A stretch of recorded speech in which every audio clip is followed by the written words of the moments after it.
Most people are tired of not getting their manifestations, but not many of them actually stop and consider where they're trying to manifest from.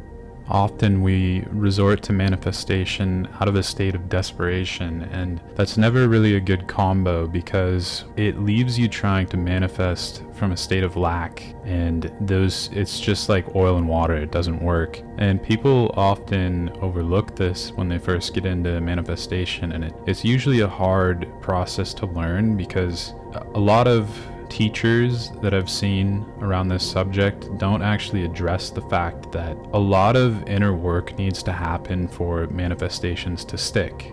When people first get into manifestation, they just kind of see the shiny object at the end of the tunnel and they want to go running towards it. And a lot of coaches I see, it's not that the intention is misplaced, but they've either started their journey like halfway up the mountain, or they've been learning manifestation and refining it in their life for so long that it really is easy for them at this point. And that's what they relay to people, that manifestation is easy and you can have everything you want fairly quickly. And it's not that that's not true, because from an energetic level that is true, but it's not that the actual process is difficult. It's that the foundation that you're trying to have that process go smoothly isn't a sound foundation, right? Because you're reaching for these beliefs, because that's what manifestations really are. They're the energetic representation of your assumptions.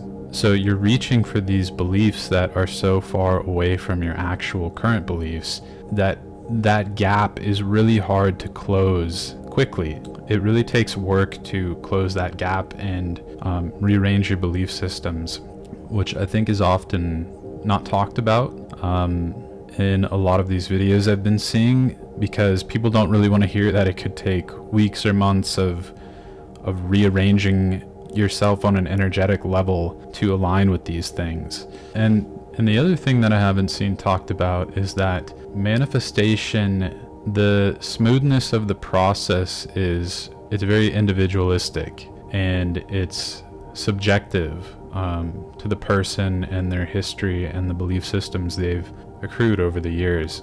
And that's kind of what I was talking about with that mountain analogy, is that there could be someone that hasn't developed any or very few limiting beliefs in regards to a goal that they want to achieve. So for instance, let's say you want to become a multi-millionaire, but let's say that you have one person who was born into an extremely wealthy family, like multi-generational wealth.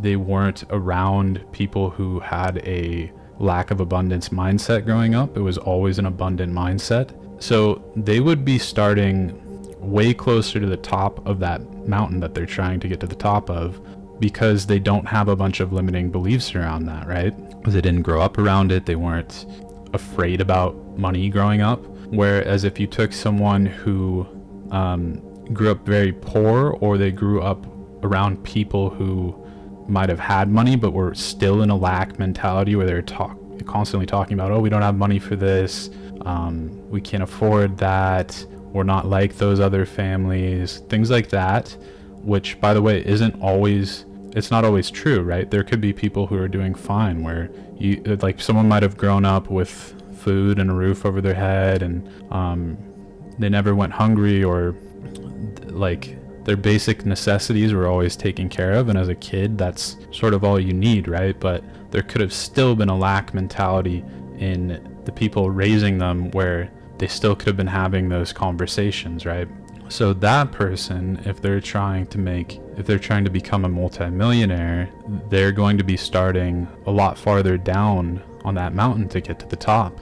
And that mountain is just limiting beliefs to get there, right? And that's why some people manifest things more easily than other people. And that's also why it's easier to manifest things that you feel like you don't really care about as much compared to the things that you really care about. Because often the things that you don't really care about, you don't have that many limiting beliefs around them. And the things that you really want, they feel like things that you really want, because they feel far away. If they felt very close to you and realistic and relative in your life, you wouldn't feel that that strong, even desperate desire in a lot of cases. In other words, someone who's really, really rich isn't constantly desperately reaching for more money because they're in a lack abundance. So that was one of the things I wanted to address, was that people often are trying to change their circumstances from a frequency of lack, which is extremely difficult, and you really need to address the frequency of lack before you can get there, right? So how do you do that? Well, a simple question to ask yourself is, what state am I in most often in regards to what I want? And it's a simple practice that you can do for anything in your life, where you think about the thing that you want, or the place you want to be, or the person you want to be with, and get into that imaginative state where you're there having that thing. And after you're there for a little while, step back and ask yourself, is that where I feel most of the time? Or do I feel like the person who doesn't have that? Do I feel like the person who lacks that and is constantly searching for it? Because if that's how you feel, that's your reality.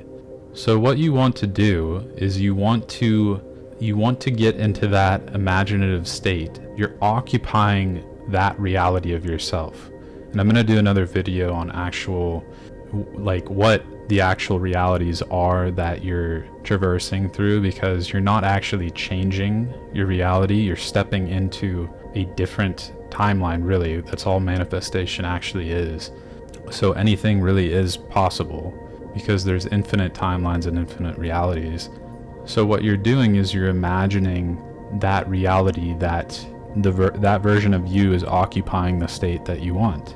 And this is where the tricky part comes in, because if you're coming from a place of extreme lack in regards to this desire, it's going to feel very uncomfortable at first to reach out and grab that place, right? It's going to feel very difficult to maintain that state. It's going to feel unrealistic.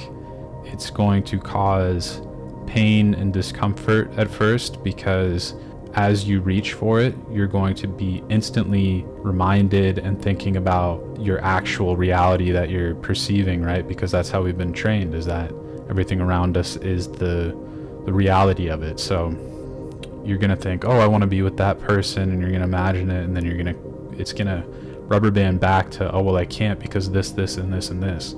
And that's how it's usually going to start out when you're working with a desire that you really, really want that seems far away. And it's funny, you can kind of line up the parallels in the more that you want something, the more that your subconscious actually sees it as farther away.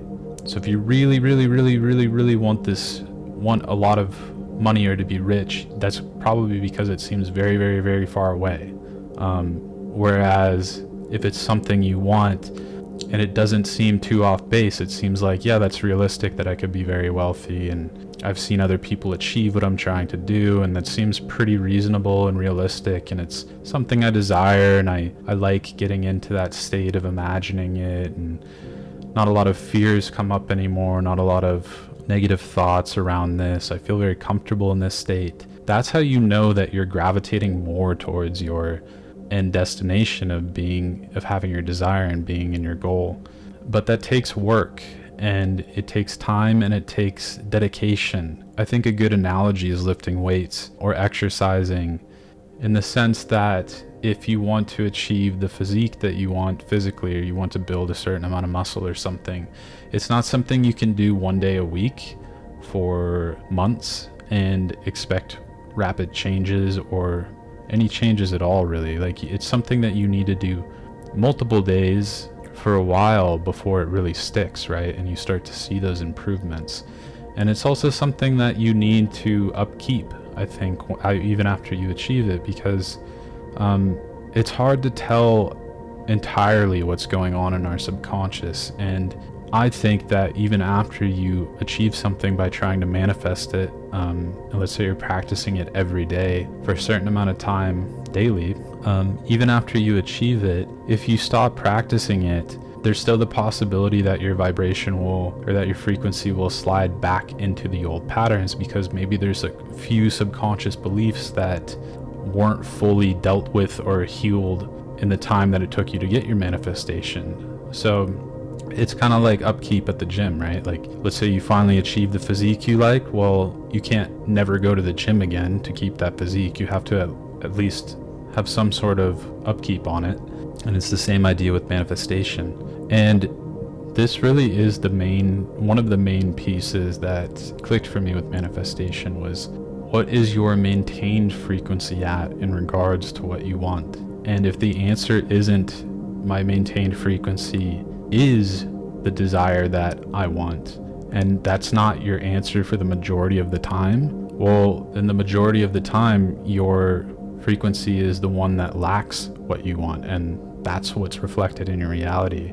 And I think it's also important, I don't mention any of this stuff to discourage anyone from manifesting. I think it's the opposite. I'm trying to encourage people who maybe have been trying to manifest for a long time, who have seen things that say manifestation is so easy, who might feel down on the fact that it's taken them months or years or however long to not have achieved what they want, and they feel discouraged and like they're not as good as these other people at manifesting, which isn't true. It's just it does take work.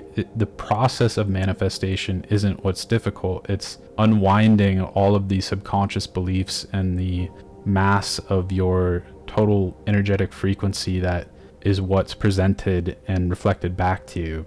That's what takes time to change, because you're really changing who you are. You're not just changing your world or what's around you. You're changing who you are at the core level, which is then reflected back to you. So that's all I'm going to cover for today. If you guys enjoyed the video, feel free to like and subscribe, and thanks for watching, and I will see you guys next time.